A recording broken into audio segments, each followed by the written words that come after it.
देवेंद्र फडणवीस यांच्यासाठी महाराष्ट्राचं राजकारण आता केवळ सत्ता टिकवण्याचं नाही, तर सत्ता सिद्ध करण्याचं आव्हान आहे. भाजपची ताकद त्यांच्या मागे आहे.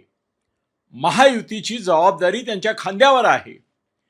विरोधक विखुरलेले असले तरी प्रश्न संपलेले नाहीत.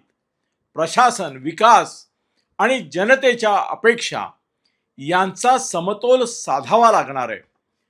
राजकारणात विजय मिळवणं एक गोष्ट आहे, पण त्या विजयाला जनतेच्या आयुष्यातील बदलाची जोड देणं ही खरी परीक्षा आहे.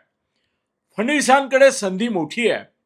आता इतिहास त्यांना किती काळ सत्ता सांभाळली यापेक्षा सत्तेच्या माध्यमातून काय बदल घडवला यावर मोजणार आहे.